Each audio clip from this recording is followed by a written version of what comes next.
Whoever you are, wherever you are, hope you are blessed and doing safe. Ladies and gentlemen, greetings, family. Of course, I'm tuning in. You see me without the glasses off today. But if you're looking for some opportunities, particular advertisement opportunities, then look no further at the link at the bottom to my email address. You can hit me up for advertisement opportunities. We are supporting and promoting your businesses here on this channel. You can also, if you would like to donate and subscribe to our Patreon, a link is at the bottom as well.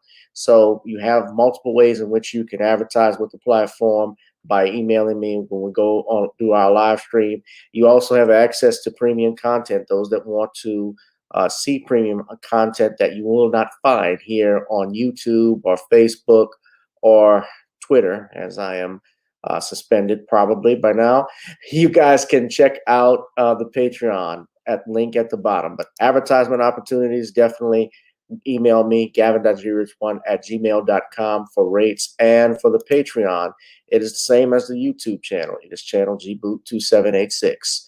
All right, I'll holla. Peace. Yo, what's up? What's up, family? Welcome, welcome, welcome to an exciting edition of Random Topic Tuesdays. Welcome, welcome, welcome. Ladies and gentlemen, whoever you are, wherever you are, I hope you're blessed and doing safe. We are live, and I'm coming at you with 5. As always, it is Random Topic Tuesdays, the hottest live stream here on YouTube, on X as well. If you're watching via Gavin Richard or gboot2786 on our YouTube channels, thank you very much. And we're going to, of course, I have at the ticker at the bottom, if you love me for my time, then pay me for my time. Cash App, PayPal, GooglePay, Zelle. We take everything. We even pay. I couldn't think of nothing else that rhymed. That was just how quick it was. Anyway, welcome, welcome, welcome. I see some strangers I haven't seen in a while. Vaughn Nasanian, welcome back. Vaughn is doing fine. I haven't seen you in a while on YouTube. I mean, look, I know they shadow ban us on YouTube, and we still have loyal followers. I still have loyal subscribers who will still comment. Van has been here for a long time. as well as Danielle. Um, some other people I haven't seen. Uh, Salute to Derek Bailey. Hadn't seen in a while. I haven't seen Darius from Atlanta. I wonder how he's doing. I know life happens, things happen. So hope everyone is doing fine. Those that haven't seen, if you are there, but YouTube has us on a shadow man, but we still have people that watch and people that will comment. I still get notifications of people that comment on videos, live streams that I've posted long ago. Uh, at any rate, ladies and gentlemen, I want to give you all an update on some news and information before we get into our topic for the night. It is official, ladies and gentlemen. Houston Brick Lady surrenders. Oh, she got that mugshot popping. Rhoda Ottman has surrendered to the police amid scandal of fraudulent GoFundMe campaign. So, according to Houston 2, they state that in a bizarre and bewildering saga that has gripped the city of Houston, the limelight shines on Rhoda Ottman, the woman who catapulted to viral fame for her harrowing tale of a brick assault outside a local club, a narrative that authorities now assert to be untrue. The latest twist in the unfolding drama reveals that Osmond, age 33, has finally surrendered to the police. She's charged with felony theft by deception, and she had pledged to turn herself in on Thursday. As you all know, she never did. Now, new court records bring clarity to the situation, confirming that Osmond surrendered to the authorities this morning. As Houston grapples with this strange sequence of events, recent court records shed light on Osmond's legal status. She is now reportedly free on a $10,000 bond. So that's how much her bond is set, awaiting for her arraignment on March 5th. So March 5th, I expect all the passport bros to be there, all the red pill bros to be there. Uh, Dennis Sperling might be in there. I'm sure Dennis Sperling will be there. Yeah, Uncle D. So, what a bond is, and those of you who don't know what you talk, just FYI for legal purposes, a bond is a promise for someone to come into court. So, you have to make an appearance. A judge or a commissioner will set a bond at a rate, and a person typically here in Louisiana, if he sets a cash, property, or surety, that means you have to have property or cash or surety, which is what a bail bondsman usually does. People that go post bond, and you have to pay 12.5% of that bond. So at a maximum. So she's looking anywhere from 1,000 to 1,250. I don't know how it is. I'm assuming it's the same way in Texas. $1,200 essentially in Houston to take care of her bond. So she's free. So the bond was posted. So the charges against her are severe, accusing her of fabricating significant elements of the story she presented to the police. Back in September, as you know, she claimed she was hit by an unruly man whom she rejected with a brick outside a club. They're stating, the police are saying, this never happened. So a friend who was with Osmond, now here's the thing, a friend who was with Osmond on the night of the incident reported to police that she did not believe Osmond was hit with a brick. Despite these inconsistencies, the initial social media post led to GoFundMe, the fundraising website. She set up a GoFundMe through a friend, $42,000, and since then the crowdfunding page has been deactivated. And accordingly, this isn't the first time she has done these such tactics. They say in 2020 she reportedly created another GoFundMe page claiming she was assaulted by a security guard in Minneapolis, which never happened. Yeah, and we showed the video of the brother, Olin Douglas. I'm still trying to see my people in Houston if she could be, we could get that brother on. You asked me, Danielle, could this? No, this is not on a federal level. The answer is no. I don't see that happening. because federal crimes, it didn't happen in federal jurisdiction. It didn't happen, on federal land. It didn't happen, obviously. I don't see a federal law being broken. Typically, it's fraud. If the theft is, it's fraud. Now, she raised this back last year in September of last year, $42,000. What did she do with the money? Is the question. Now, if you're taking donations in charity, that's a tax write-off. But I don't see the feds. Short story, I don't see the Fed this being raised to a Fed level. No, they're not gonna waste their time with it. If the state has it, typically by fraudulent stuff, yeah. Now, if you're talking about something in the millions of dollars that were stolen, they have been instances where if people are in charge of a trust and they create phony tax shelters and they do stuff like that, then yes, the feds could come in there, because then it would seem like you're creating income tax evasion, which is a federal crime. I don't see this because it's a theft charge being raised. But March 5th, I'm going to mark my calendar because I might just very well go to Houston. Houston ain't but a 4-hour drive from New Orleans. They ain't nothing but 4.5 hours from here. I got people in Houston. I like to be in the H-Town, raise H-Town, stand up. So I'm going to try and reach out to this brother, Olin Douglas.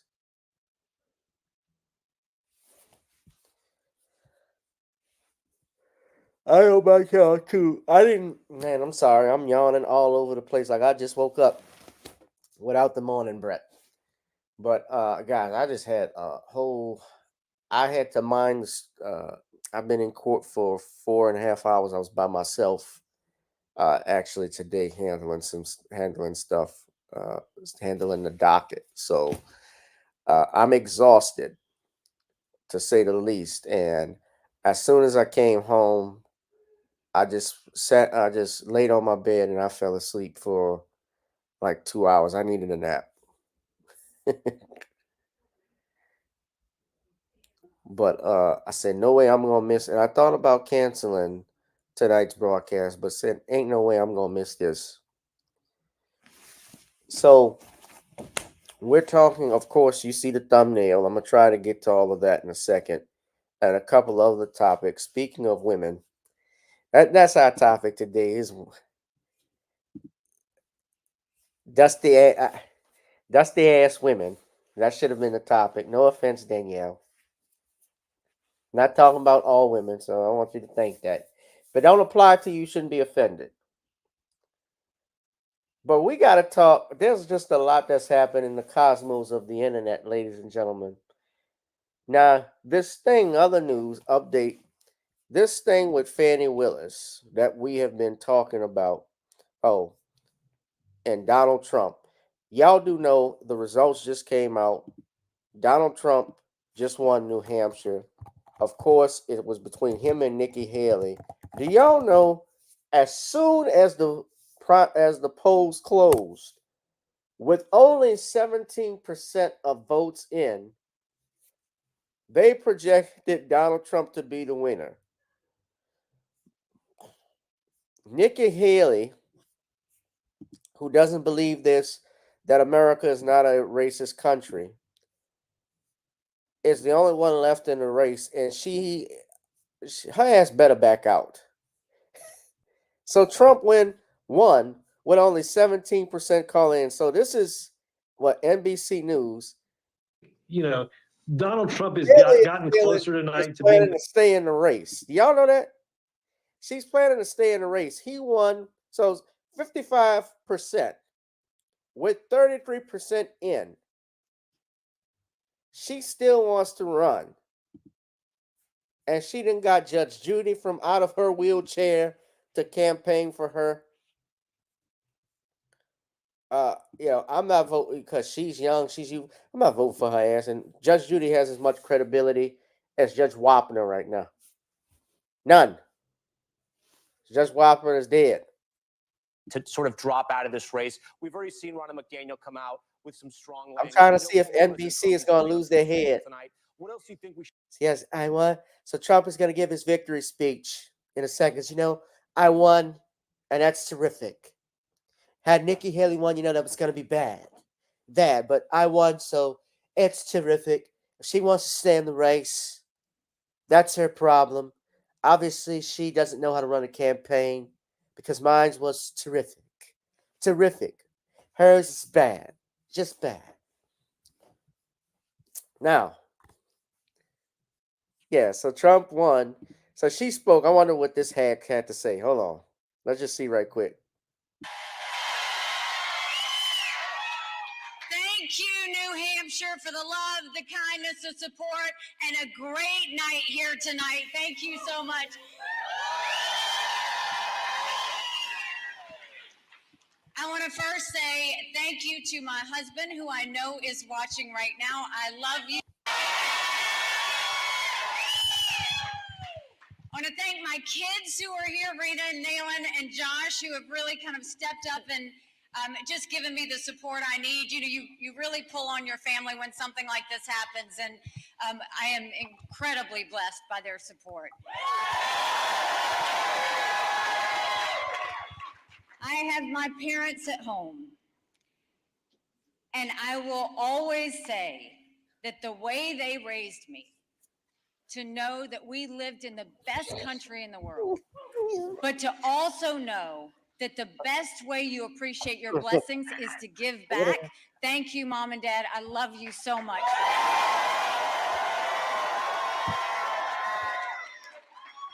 To my siblings, to my in-laws, to everybody back at home, to Vicky for helping me take care of Mom and Dad. Thank you for that. You know, I will tell you, it feels like it's been a lifetime, but for me. I voted for Trump twice.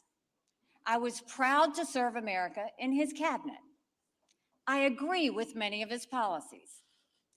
I decided to run because I'm worried about the future of our country and because it's time to put the negativity and chaos behind us. I'm already bored. She ain't winning nothing. This is useless. Sorry. Yeah, so Biden won primaries. I want y'all to see this too. I saved this in my vlog. This is my watch later. Oh, I want y'all to see this. Because that was Trump. Oh. That was Trump, and there's Mushmouth right there. Hold on. Mushmouth is standing behind him. Tim Scott.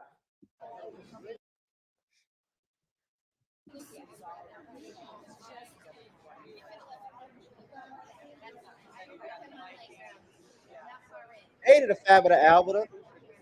Him and Ramaswamy trying to vie for the vice presidency. It's God. Oh, it's God. It's God. Oh, it's mine. It's God. Thank you, everybody. Thank you. Whoa.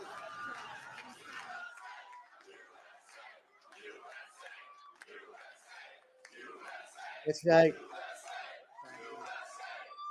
See, Kyle. Right. Well, I want to thank everybody. This is a fantastic state. This is a great state. And it's going to be New Hampshire 3 times now. 3. It's bad. But it's going to be terrific. We win it every time. We win and he's smiling more than the cream of wheat man back there. Look at that. It's a very, very special place to me. It's very important. Tim Scott is back there with that bald head looking like a damn chump. We came here and we needed that win, and we won by 21 points. I'm going bald, but my shit look good. And today, I have to tell you. I don't know. His head is so big, it's causing him to lean back. Y'all see that? But then somebody ran up to the stage all dressed up nicely when it was at 7. But now I just walked up and it's at 14. But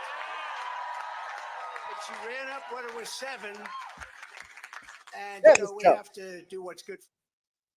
And she was up and I said, wow, she's doing like a speech like she won. She didn't win. She lost. And, he lost. Last week, we had a little bit of a problem. And if you remember, Ron was very upset because she ran up and she pretended she won Iowa. And I looked around. I said, didn't she come in 3rd? Yeah, she came in 3rd. And then I looked at the polls. She was talking about most winnability, who's going to win. And I had one put up. I don't know if you see it, but I have one put up. We've won almost every single poll in the last 3 months against crooked Joe Biden. Almost every poll. And she doesn't win those polls. And she doesn't win those polls because it's fair. And she doesn't win those. This is not your typical victory speech, but let's not have somebody take a victory when she had a very bad night. She had a very bad night. And you have the now very unpopular governor of this state. This guy, he's got to be on something. I've never seen anybody with energy. It's like hopscotch. And I'm watching this guy, and 2 weeks ago I said, we're going to win in the landslide. We're going to win. About 3 days ago I started saying, well, we want to do well. That's a big difference. But I walked out just now, we're 14 points up, and I don't know what it's going to be. But when she was up here, it was like 6 or 7. And, with like 7% of the vote counted. Now, let me just tell you, we had an unbelievable week last week in Iowa. We set a record. Unbelievable week. It was the best in the history of the caucus, in the history. And I remember I sort of had the same feeling. I'm up and I'm watching, and I said, she's taking a victory lap. And we beat her so badly. But Ron beat her also. Ron came in second and he left. She came in third and she's still hanging around. The other thing, she only got 25% of the Republican votes. I don't know if you saw that. Tremendous numbers of independents came out because in this state, because you have a governor that doesn't frankly know what the hell he's doing in this state, in the Republican primary, they accept Democrats to vote. In fact, I think they had 4,000 Democrats before October 6th. They already voted. Now, they're only voting because they want to make me look as bad as possible. Because if you remember, we won in 2016. And if you really remember, and if you want to play it straight, we also won in 2020. Yeah. By more. And we did much better in 2020 than we did in 2016. But as they said, we lost by a whisker, just by a whisker. No. But we can't let that happen. You have to have people that speak up. I said, I can go up and I can say to everybody, oh, thank you for the victory. It's wonderful. Or I can go up and say, who the hell was the imposter that went up on the stage before and claimed a victory? She did very poorly, actually. She had to win. The governor said, she's going to win, she's going to win, she's going to win. Then she failed badly. Now I have here, if he promises to do it in a minute or less, but the only person more angry than, let's say me, but I don't get too angry, I get even. The only person, because he was there, and he did fantastically well, by the way, and then he endorsed me. And we don't have to talk about Tim Scott, who, by the way, just got engaged, we have to tell you. He just got engaged. Thank you, boss. That's more important than all of this stuff. But a man that got to know her very well is Vivek. I'm Tim Scott. I said, Vivek. I'm Tim Scott. I said, Vivek, go up and say a few words about it. He has to do it in 1 minute or less. And then we're going to just say, we had one hell of a night tonight. And one other thing before Vivek comes. No, please. See that poll? We're going to put it up. We have beaten Biden. You can almost say, who can't? Who the hell can't? We've beaten Biden. The man can't put two sentences together. He can't find the stairs off a stage. Who can't? But Vivek, 1 minute or less. Go do it, Vivek. What we saw tonight is America first defeating America last. That's what we saw tonight. If you want America last, you can go to Joe Biden. You got another candidate still apparently in the Republican primary. Cut your Social Security to fork over more money to Ukraine so some kleptocrat can buy a bigger house. Go to Nikki Haley. But you know who delivered a double-digit victory tonight? It is a double-digit victory as of right now. Is this man, Donald J. Trump, the leader of America first. And that means something. Now, USA and Donald first. Now I got 30 seconds left. I want to make this point Bobby here, Jindal Jr. We got to say this. We got to say this right. What we see right now with her continuing in this race is the ugly underbelly of American politics, where the mega donors are trying to do one thing when we, the people, say another. And it's up to us, we, the people, to at long last say, hell no. We, the people, create a government that is accountable to us. And we, the people, have said tonight we want, again, as we did in Iowa, Donald J. Trump. And so you want to actually speak truth. That's the truth tonight. And the only thing they're rooting for is an ugly thing that we don't want to see happen. That's what these people are rooting for, is playing to say long enough so the Reid Hoffmans and the ugly Democratic George Soros Jr.'s who are funding the lawsuits against Trump can prop up their puppet. We say no to that vision. I say the general election begins tonight, and this man will win it in a landslide. God bless you, Donald J. Trump. Vote Trump USA. Vic, my boy. By the way, I need 10 on 6. Can you get that for me? Wasn't that nice? So this was a great evening, and I want to thank everybody in the audience, and I want to thank the people that are standing behind me. All right, let me get out of here. Hold on. I think we called it right, immigration. I think we called it right. It's bad. Yeah, Trump is going to win. Now, you put this up versus Joe Biden's campaign rally. I want to show y'all. Look what they're talking about. So look at this image. This is Emhoff. This is the vice president's husband. Of course, this is their topic for getting reelected. This is what they're going off of. Listen. We were both outraged, and we knew we had to turn that anger into action. And abortion. This is what they care about. This is what they. But we all still feel that rage today. I know I do. No tangibles. And nothing I about think black about community. it. Abortion. I have an 83-year-old mother, and we also have a 24-year-old daughter. So how is it possible that my mother will have enjoyed more rights than our daughter? That is simply unacceptable.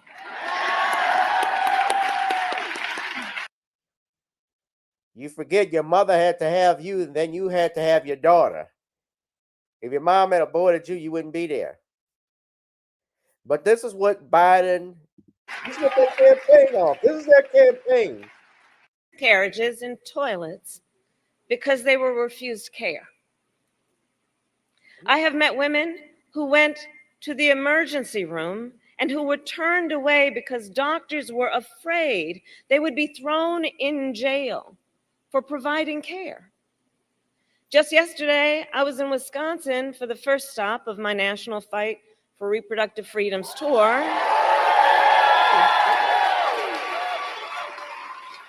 And there I met a woman named Megan.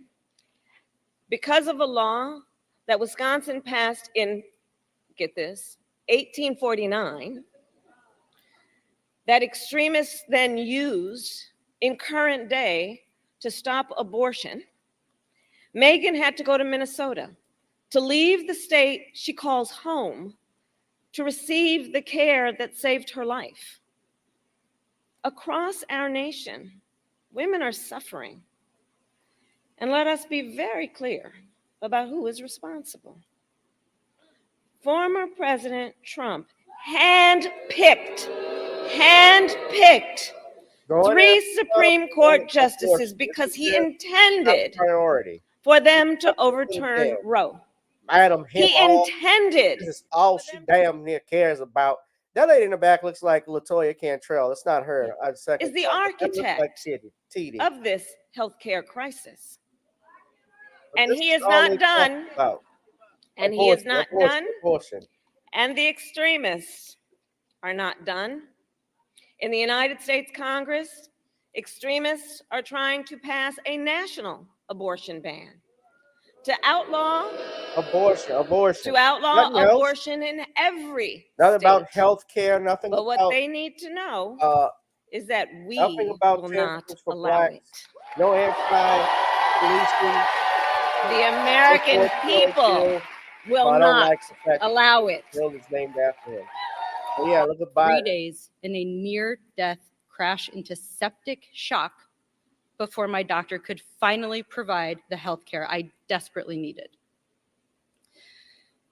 After stabilizing my vitals enough to deliver our baby,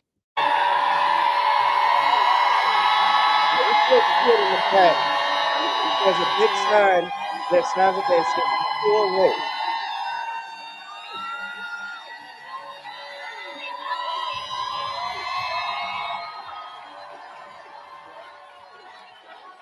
All right. But y'all get the point of this. I'm not going to, Joe Biden is going to speak. Light on so many issues affecting women's rights, not just this one. And Amanda, thanks for the introduction. You realize how much courage it takes to do what she did?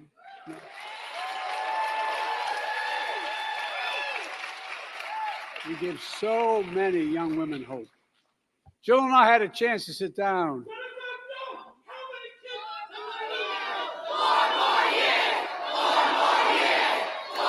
Somebody, I think, was trying to speak out a protest against abortion, and then all of these people said 4 more years for the plant sector. If Biden stops talking so they can.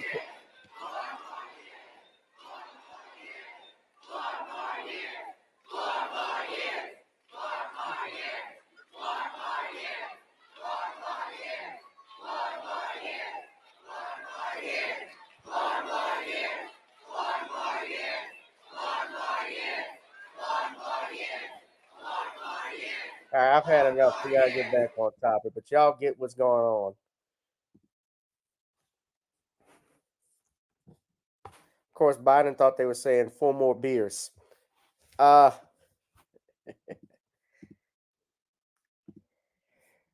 So we gotta talk about that. So I just wanted to highlight. So that's what all they care about. So anyway, 2 things I want to talk about.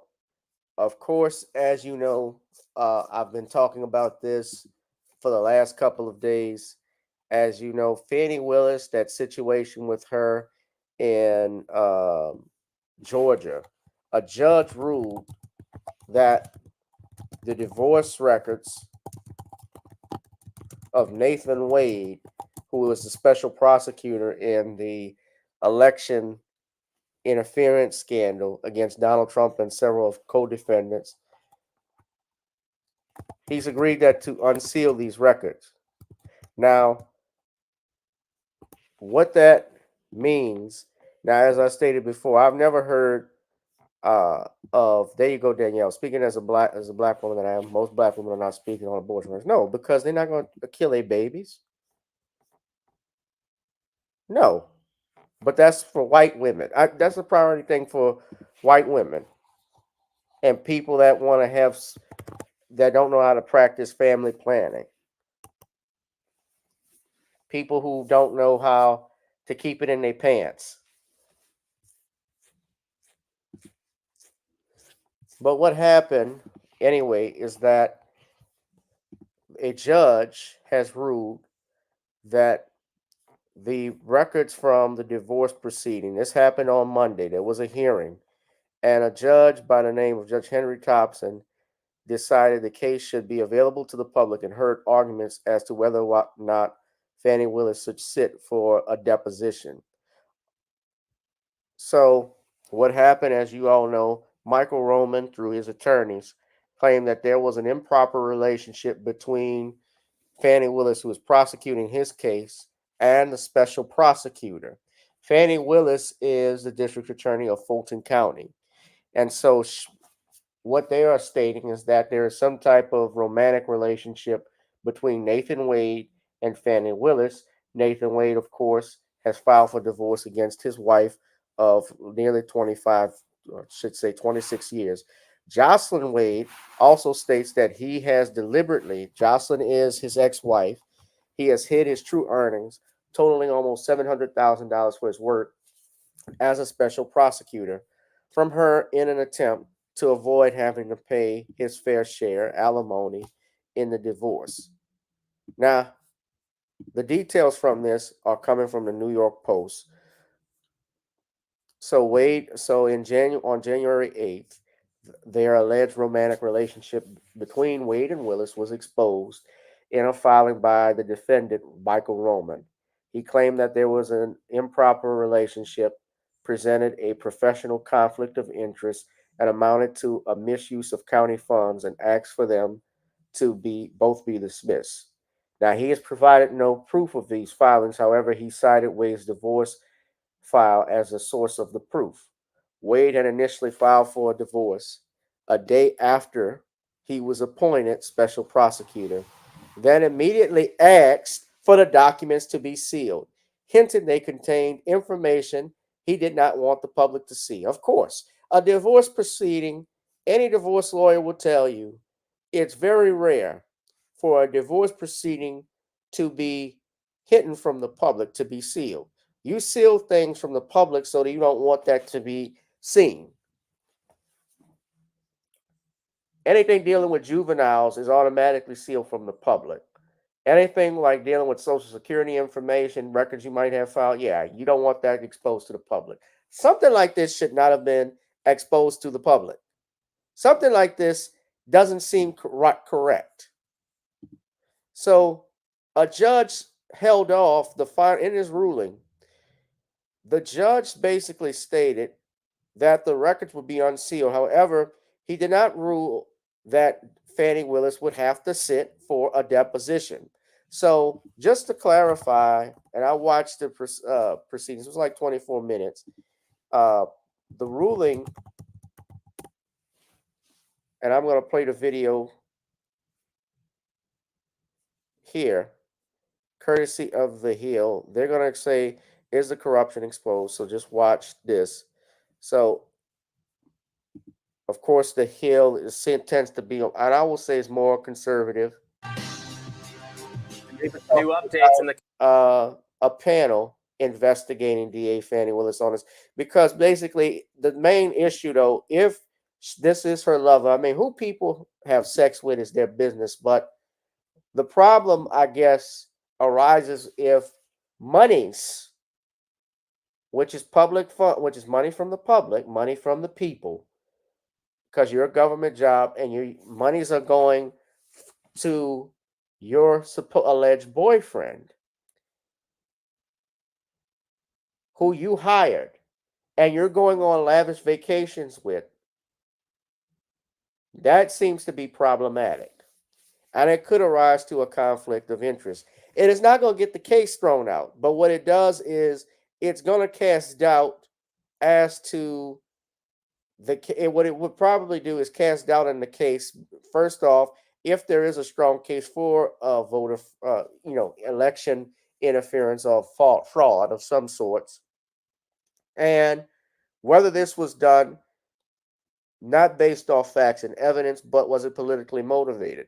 I don't know what the evidence is against Trump and the other co-defendants per se, but when you have a district attorney, anytime they're accused of corruption, the public will turn away from them. And the problem with it too is that they may remove the case from Fulton County and let's just say put it in Cobb County, which I believe is more white and conservative. So Fani Willis, essentially, if it's true, you fucked up your own case. You got in the spotlight. Now you're hiding from the spotlight if this is true, because it is certainly going to hurt her career. It has taken an impact on case of embattled Georgia DA Fani Willis as she fights back against accusations that she acted improperly by hiring her alleged lover to serve as the special prosecutor in the Georgia election interference case against former President Donald Trump. Now, Willis has been accused of having an affair with Nathan Wade, special prosecutor, and was set to give a deposition in his ongoing divorce hearings. Her deposition had been delayed until Wade himself is questioned on Willis's involvement in the divorce. Now, during a Monday hearing, Willis's attorney argued that his client couldn't be deposed at all, given how busy she is dealing with Trump's election interference case. The presiding judge did not seem convinced and cut the attorney off. Take a look. Coordinates on a monthly basis at least 500 or more cases for indictment. So in this case, of course, the most recognizable issue is that she's dealing with over in Fulton County, the election interference case involving former President Trump. Well, I'll tell you what, Mr. Axson, let me interrupt you. Let me Yes. ask you just to focus on a part of the law that says the proposed opponent lacks unique personal knowledge of any matter that's relevant. Are you saying that your client lacks unique personal knowledge that could not be discovered some other way? Fani Willis' attorney. I would argue that she does, that the knowledge that she may or may not have, it is not unique.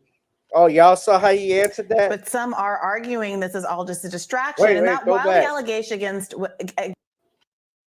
The judge asked him a question. Listen. The knowledge that Unique personal knowledge of any matter that's relevant. Are you saying that your client lacks unique personal knowledge? The judge asked him, you're saying your client lacks unique personal knowledge. And listen to how the lawyer that could not be discovered some other way?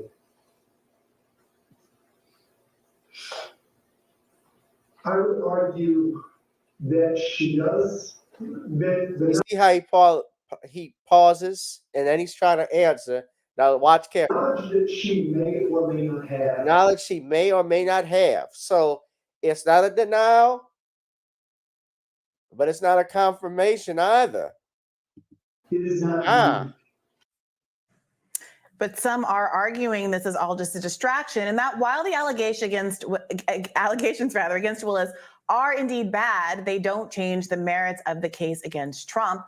Ellie Mistel at The Nation has argued as much in a new article, writing, "The whole thing looks awful, but Willis represents the state of Georgia. She is not the state of Georgia. If she and Wade were kicked off the case or eloped to Fiji or quit to star in the next season of Love Island, the state of Georgia would still have a case. If every criminal trial stopped because a prosecutor was throwing money to some bit on the side, we'd have to open the jails and free a whole bunch of people." All right, what do you make of this, Rodney? Well, I mean, sure, that seems like that's accurate, that the case will still just be brought by different people. Now, I know that the prosecution never likes to have to restart a case because I think it lowers their success. Just tactically, they don't want to do it. But that's going to be what they're going to have to do in this case. It's fine. It's not clear to me that that's... I mean, it hasn't gone very far. Yeah, I think... So it may not matter. Ellie Mistel, he was arguing that the case is, there's already people who have taken pleas in this case.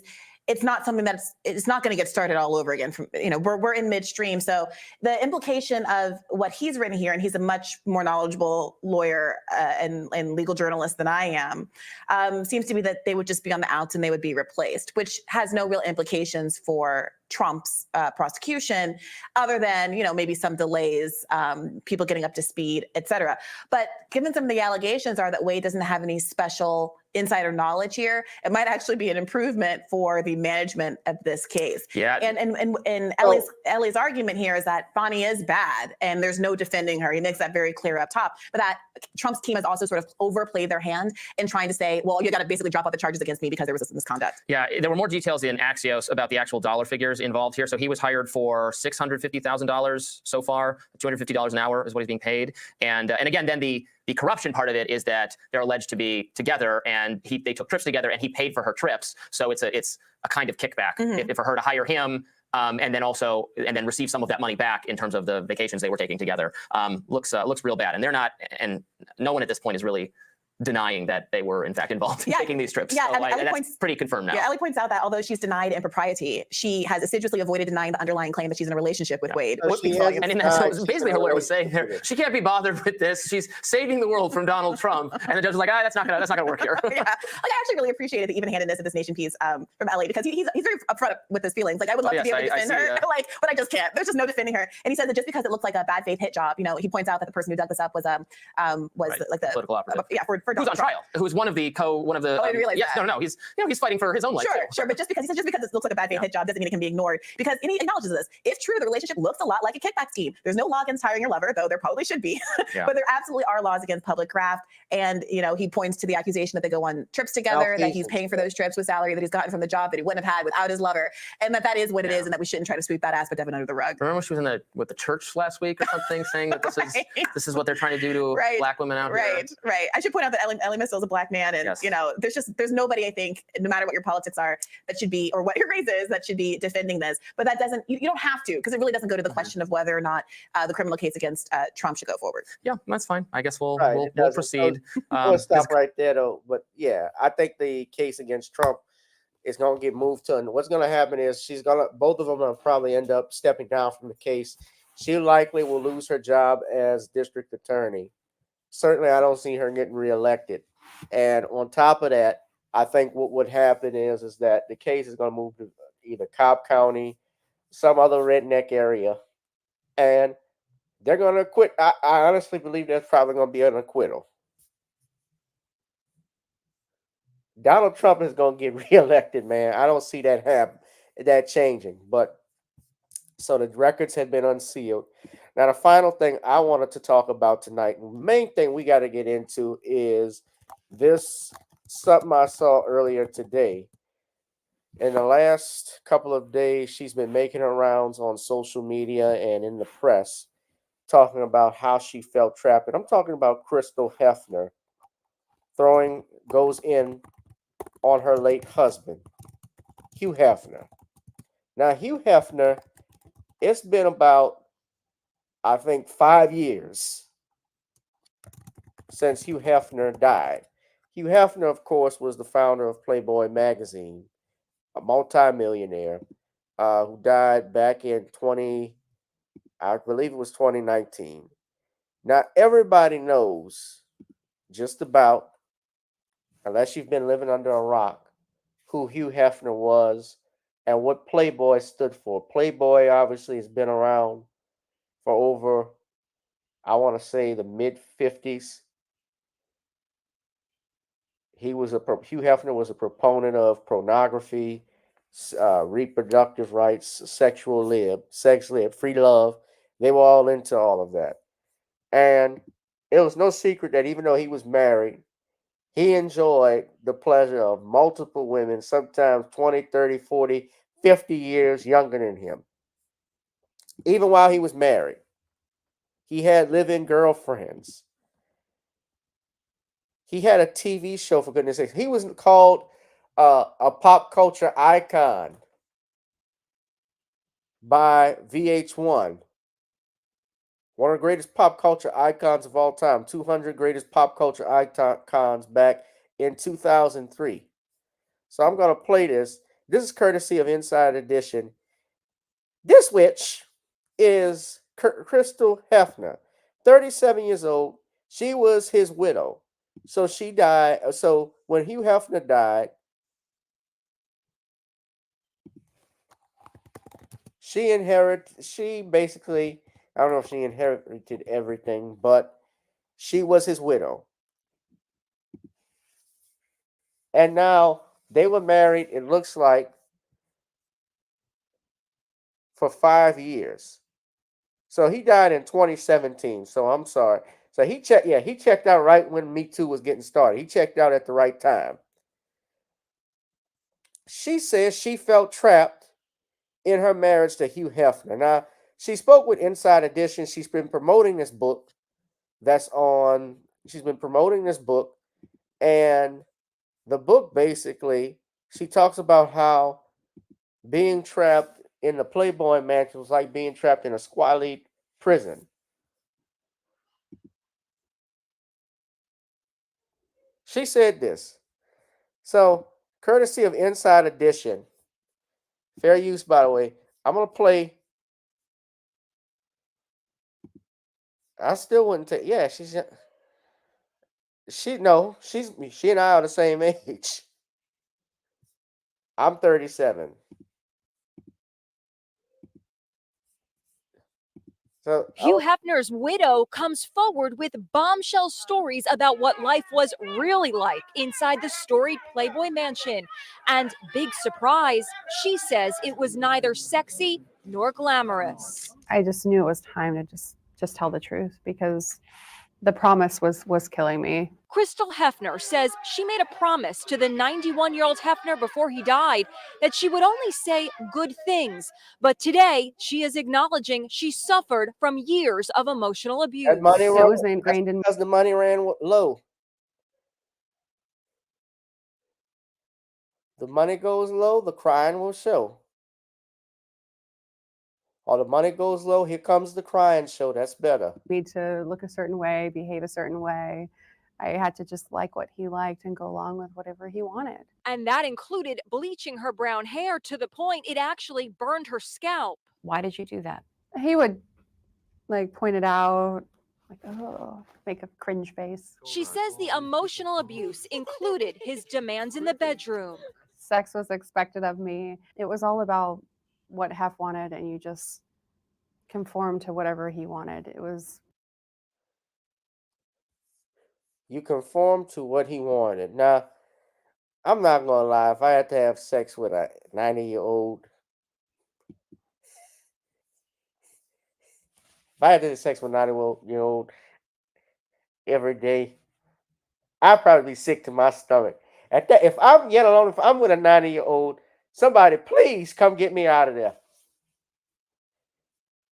Now, Hugh Hefner had money. It's no secret. His net worth at the time he died. Now, interesting enough, I remember even talking about this when he died. His net worth was at $43 million at the time of death, or according to Celebrity Network. That was at the peak of Playboy. Now, at the peak of Playboy, so wait, I'm sorry. His net worth was $50 million at the time of his death.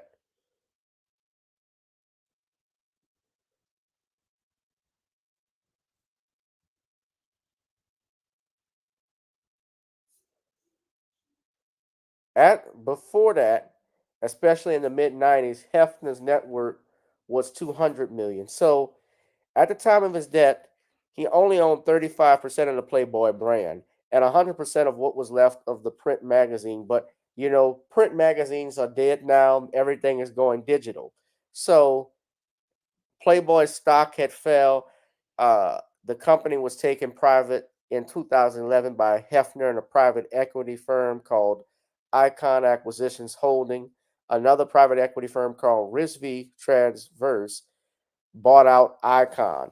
And what a lot of people don't know is that the mansion was sold to the 32-year-old Darren Metropolis for $100 million. So Hugh Hefner didn't even live in the Playboy, didn't even own the Playboy Mansion at the time he died in 2016. What happened was that through until he had a clause in the sale of the house that he could still stay in the home while this person would still own it until his death. So the Hefner family don't own the Playboy Mansion. Now I can see why she probably felt sick, because to see wrinkled up nothing like privates already get wrinkled already, because it's say a man's privates and nuts get wrinkled from the weather and cold. Imagine you got to look at that at 90 years old. Now them nuts done aged. Them balls have been hit.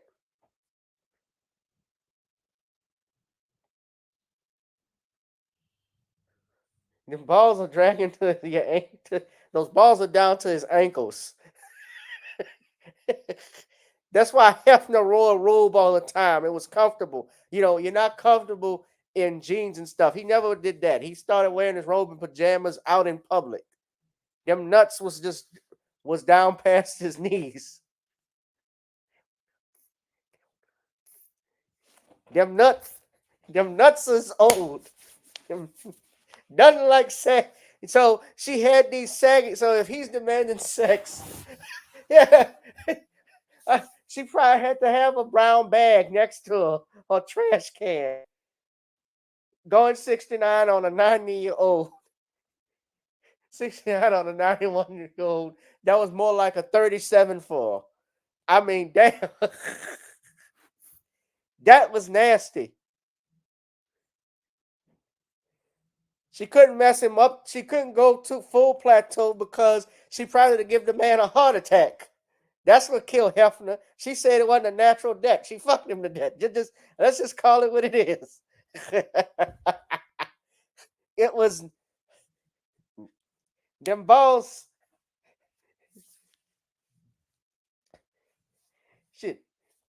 She had, in order to enjoy it, she probably had to play the Golden Girls theme music.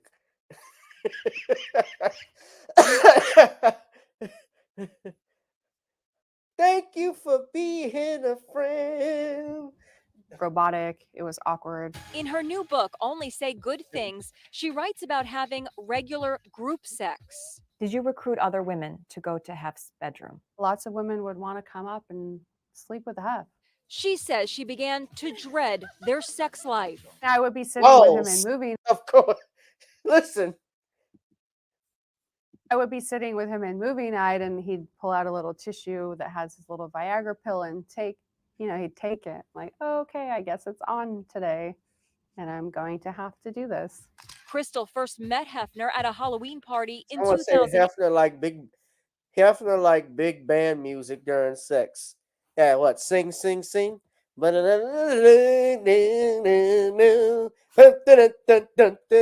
the drum. Who knows? Gene Krupa might have been in. Gene Krupa came back from the dead and played music for Hef while he was mid-plateau. Go Hef, go. He probably had cheerleaders for each girl. He made the Playgirls cheerleaders and watched. Hey, Hef, you can do it. Hang on, Hef.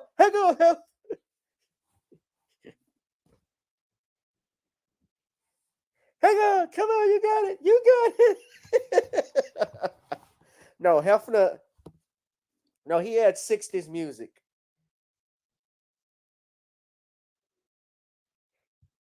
He had James Brown. I think Hefner had James Brown playing because I think he and James Brown were friends. I know Dick Gregory. Interesting enough, though, this all jokes aside, Hefner actually was very instrumental in the civil rights movement in an incident when the three civil rights workers, Schwimmer, Cheney, and Goodman, went missing. How many of you know that he put up the bond to find the three civil rights workers? Dick Gregory convinced him to do that. Dick Gregory and Hugh Hefner, and I know y'all know I knew Dick Gregory personally, were good friends. Dick Gregory got his first job working for the Chicago Playboy in 1960. The club there. And when he left, Bill Cosby took over.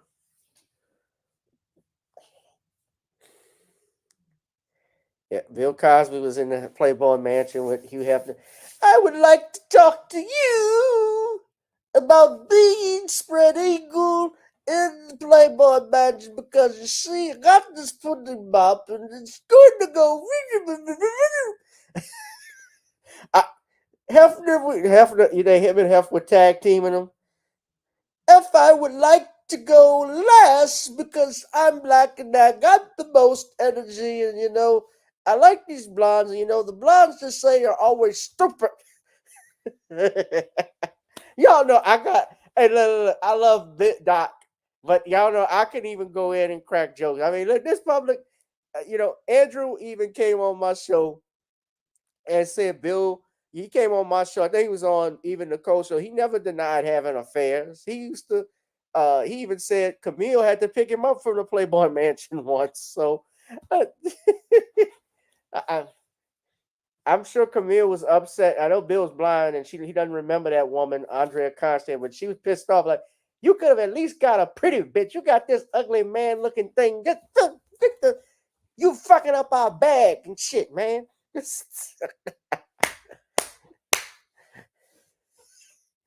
Fucking up here with this she-man.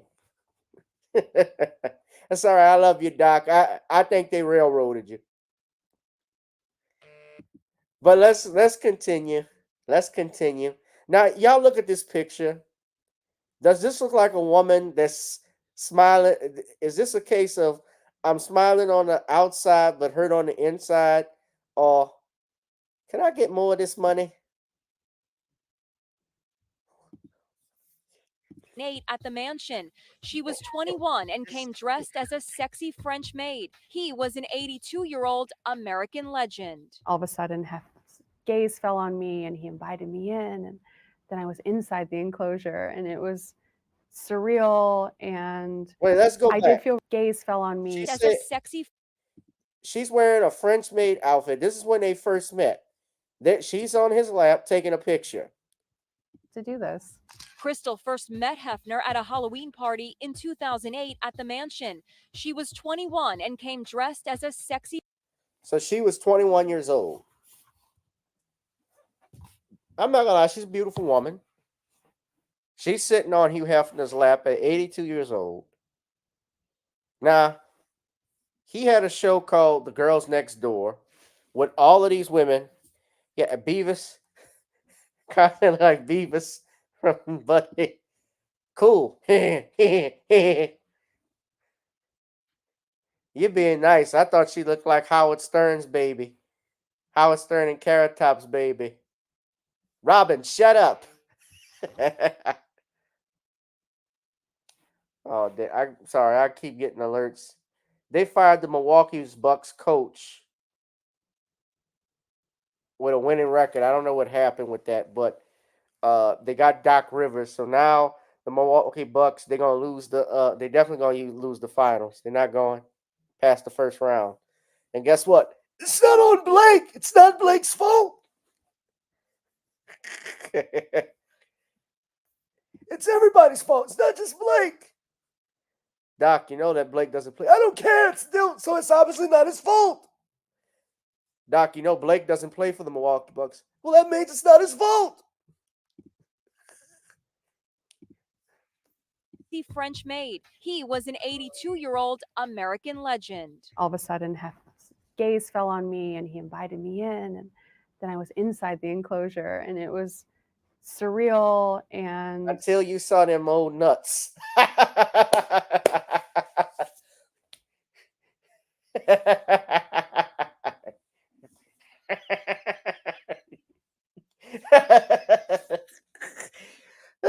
It was great. It was gays, and then I saw his balls.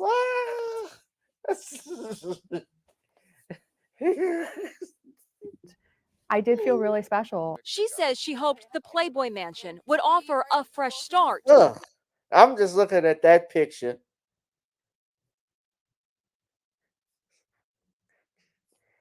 Now, Hef, I just want to thank you first off. I'm ribbing on you. I know you did. I know you're deceased, but already this looks like this reminds me of that scene from The Mummy when Raquel Wise was kissing Imhotep. Just Imhotep.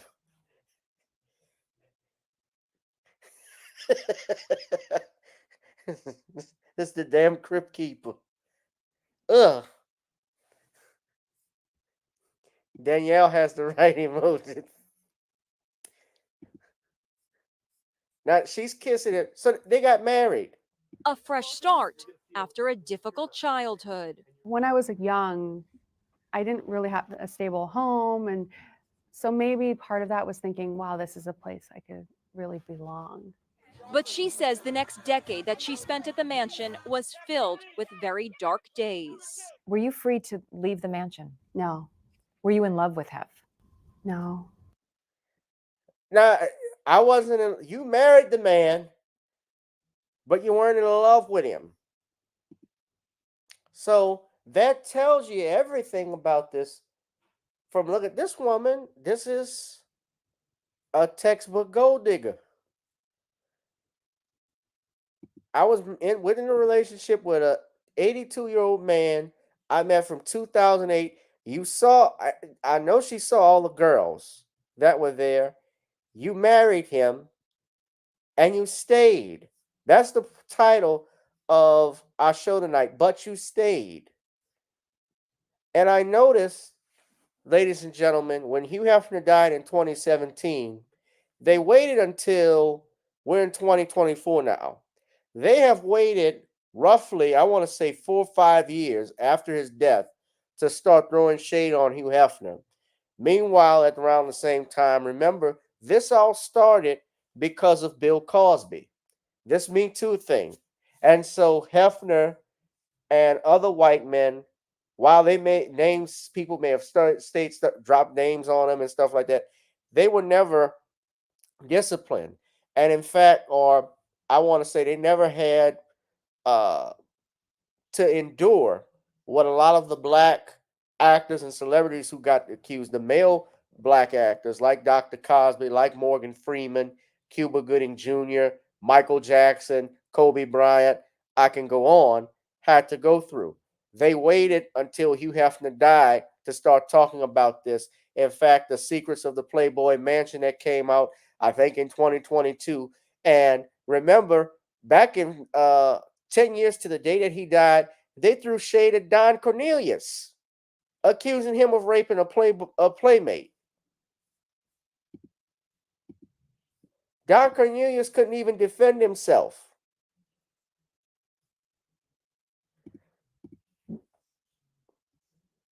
Don Cornelius can't even defend himself. The Secrets of the Playboy Mansion. Hold on. So she admits she didn't love the man. She didn't love the man. Gold digging. Why are you here then? Why are you writing a book?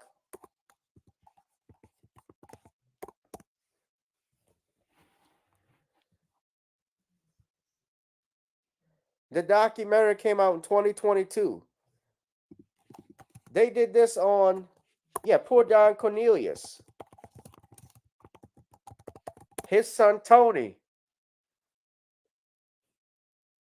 They accused him of drugging and raping and holding 2 women hostage. And his son, Tony, this was not a coincidence that this came out 10 years on the anniversary of his death.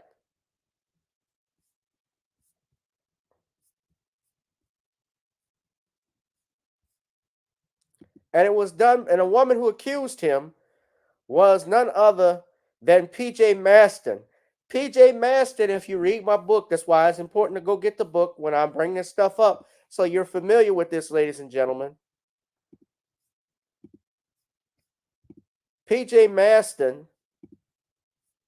is the one who accused Don Cornelius of this. And Maston is the same woman who said that Marv Albert sexually assaulted her. She also said Bill Cosby sexually assaulted her. That's why you got to read my book. She was a bunny mother. So she had, and remember, she was showing all of the memorabilia. Here's the thing, all this stuff that happened to them, and they still holding on to the freaking memorabilia of the places, of the very place where their pain started, where their abuse was. I still like to be called Playboy Bunny Mother. I still like to wear the Playboy necklace. Think about that.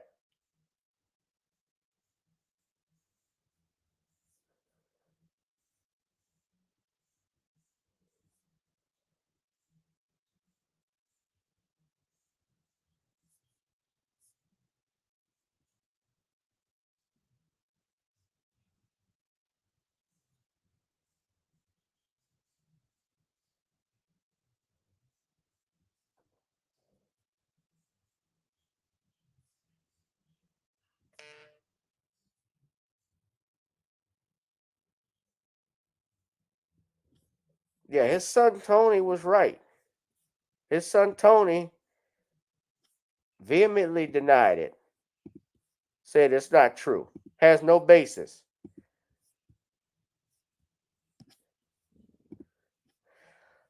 This is P.J. Maston here, just by the way. This is Mama Piggy.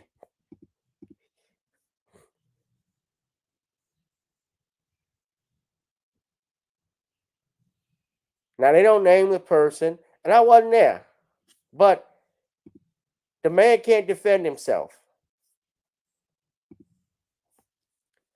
So she said this. So I'm getting off topic, but we're talking about Crystal Hefner. So she wrote this book on Hugh Hefner. And the point I'm making is they're waiting till now to throw shade on a dead man.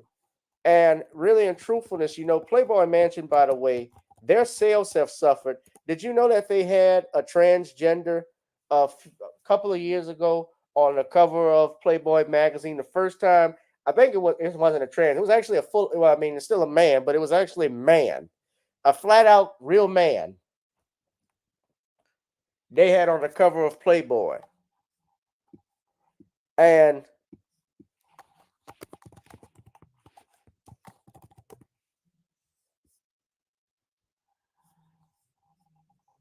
they had a man on the cover for the first time.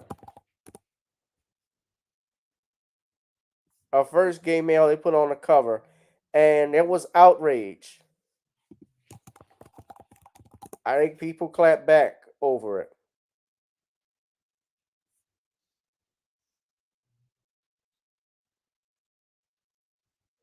But the thing is, Playboy sales, I can't even tell you if I even had a Playboy magazine. I didn't. I never bought one.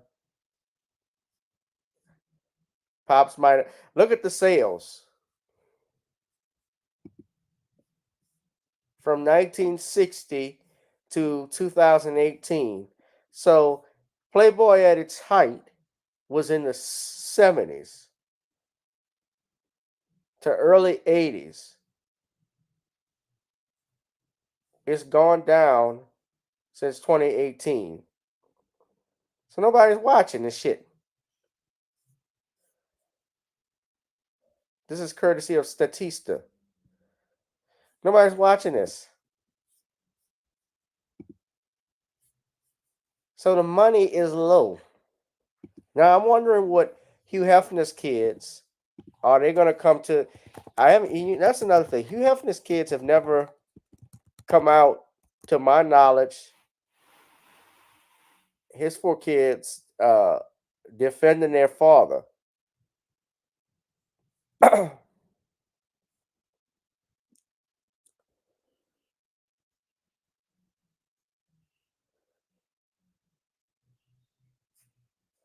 Yeah, I wonder why. Why haven't they said anything? I'd just be going in. But yeah, this is why a lot of men today aren't getting married as well. They don't want to deal with this bullshit.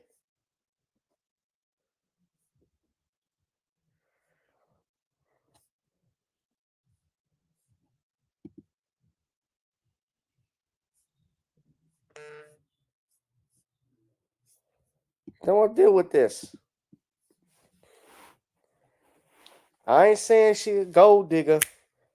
She ain't messing with no broke. I ain't saying she's a gold digger, but she's grabbing them balls and balls. She had Spalding fuzzy tennis balls. Hugh Hefner's fuzzy tennis balls. I wonder, she knows where he put the pipe. Talk about his smoke pipe, of course. She had to conform. I had to do this all the while I was in my jacuzzi and in my limo and in my helicopter. He made me do all of these nasty things. Help me. I couldn't go out shopping. I was trapped. I couldn't go out shopping. Shit, I probably would have held you inside too. No, you ain't gonna use my damn credit card, bitch. I gotta pay this off. I ain't finished paying the first 3 months off.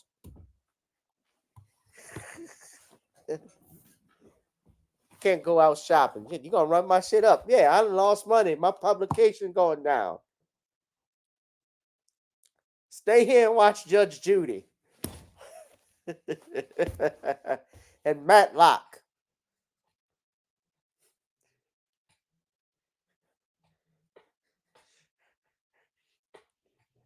You had to sleep next to. You had your. I guess it could be uncomfortable because you sleeping next to a man who got your bedroom smelling like Bengay. Just need a heating pad. He's gonna need a heating pad. Every night.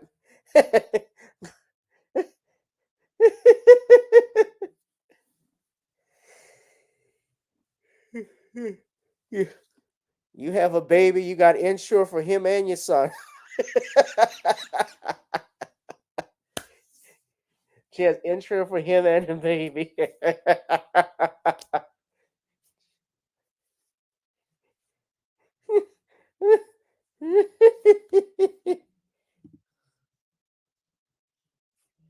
All right.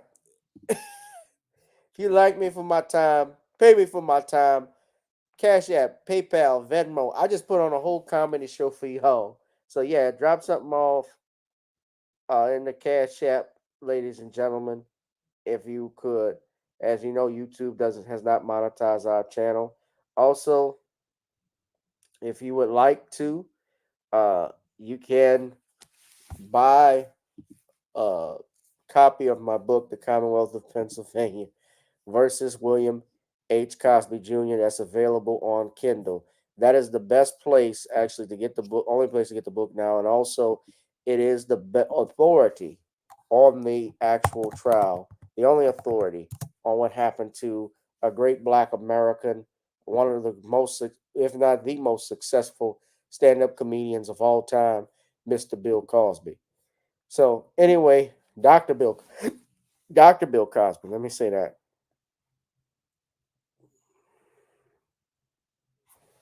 All right. I'm going to wrap this up, ladies and gentlemen.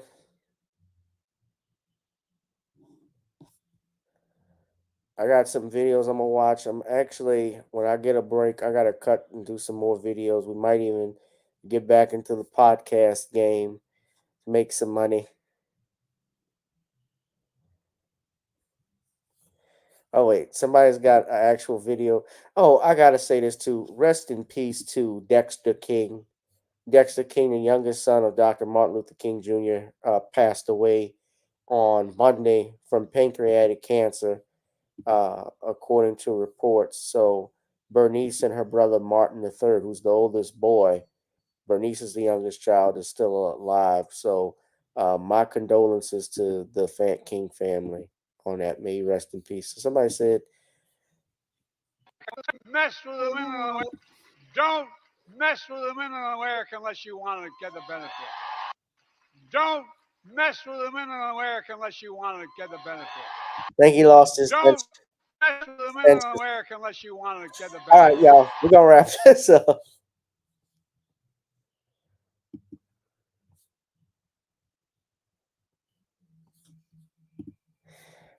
All right, fam. Y'all be safe. Somebody said Megabus is $25. Yeah, it's cheaper than a plane ticket. All right, family. Be one, be safe, and be blessed. I'll holla.